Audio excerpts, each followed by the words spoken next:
राजनीति, आंदोलन, किसान, करप्शन, गरीबी, इन सभी मुद्दों पर आवाज उठाएगा अब तक न्यूज इंडिया। सत्ता के आगे जब भी सवाल कमजोर पड़ने लग जाए तो सवाल उठाने पड़ते हैं। बोल के लफ्ज आजाद है तेरे, बोल के सच जिंदा है अब तक।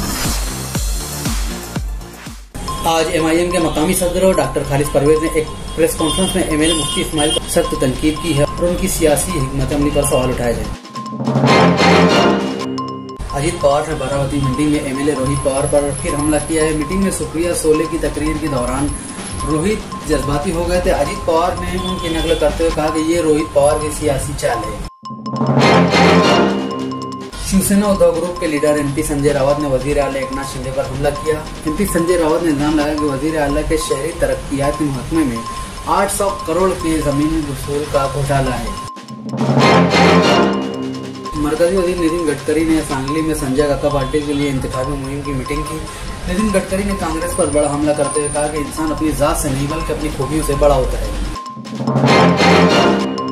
नासिक जिला में चोरों ने बैंक को लूट लिया और 5 करोड़ के जेवरात लूट लिए। पुलिस ने शोभा जाहिर किया कि इस चोरी के पीछे बैंक के साबिक मुलाजिम का हाथ है। थाने लोकसभा के उम्मीदवार नरेश मास्के की इंतखाबी मुहिम के दौरान वजीर आला एकनाथ शिंदे अचानक रैली छोड़कर एक लड़के की मदद को भागे जिसका हाथ जल गया था।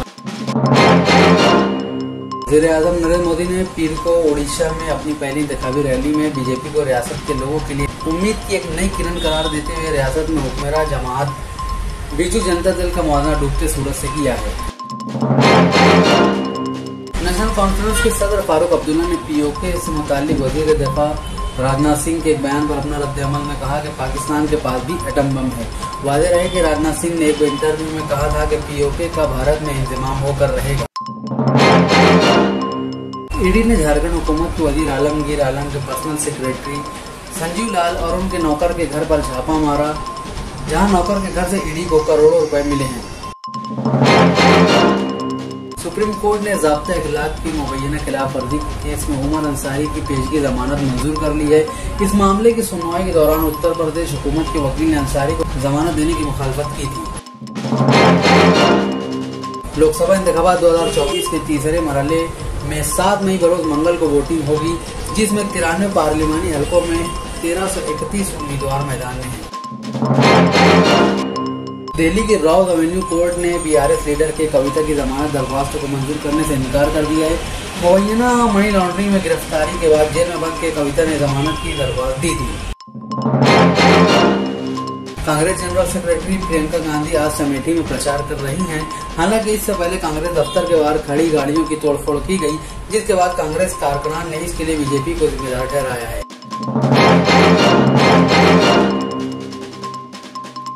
इजराइल ने इंटरनेशनल प्रेशर के बावजूद रफा पर हमला करने का मन बना लिया है।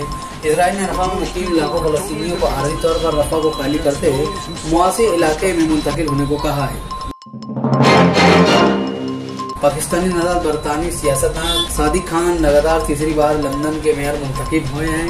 खान की कामयाबी तारीखी है। सादिक खान गजा में जंगबंदी का मुतालबा करने में कौमी लेबर पार्टी से आगे रहे हैं। इराक में इस्लामी मज़ाहमत ने गुज़िश्ता अक्टूबर में इसराइल और हमास तनाज़ा के आगाज के बाद से शाम और इराक में इसराइली और अमरीकी एहदाफ पर कई हमलों की जिम्मेदारी कबूल की है। आखिरकार इजरायली हुकूमत ने मुल्क में कतर के अल जजीरा सैटेलाइट न्यूज नेटवर्क की नशरियात पर पाबंदी आयद कर दी है। इसराइल के इस इकदाम गजा की पट्टी में सहनी इकदाम को छुपाने की कोशिश के तौर पर देखा जाता है। इजरायली वज़ीर-ए-आज़म ने हमास की मुस्तकिल जंगबंदी और गजा से इजरायली अफवाज के इनखला की शराइत को मानने से इनकार कर दिया है।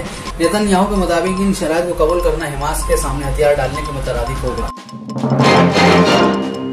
पाकिस्तान क्रिकेट बोर्ड के चेयरमैन मोहसिन नकवी ने T20 वर्ल्ड कप 2024 जीतने पर हर पाकिस्तानी खिलाड़ी को $1 लाख बतौर इनाम देने का ऐलान किया है। ताहम पाकिस्तान ने अभी तक अपनी वर्ल्ड कप टीम का ऐलान नहीं किया है। दुनिया का सबसे बड़ा और मकबूल fashion event Met Gala New York में मेट्रोपॉलिटन म्यूजियम ऑफ आर्ट में शुरू होने जा रहा है। ये फैशन इवेंट अपने अजीब व गरीब फैशन ड्रेसेस की वजह से दुनिया भर में जाना जाता है। आप देख रहे थे देश दुनिया की खबरें। इसी तरीके की खबरें देखने के लिए हमारे साथ जुड़े रहे और देखते रहिए अब तक न्यूज इंडिया।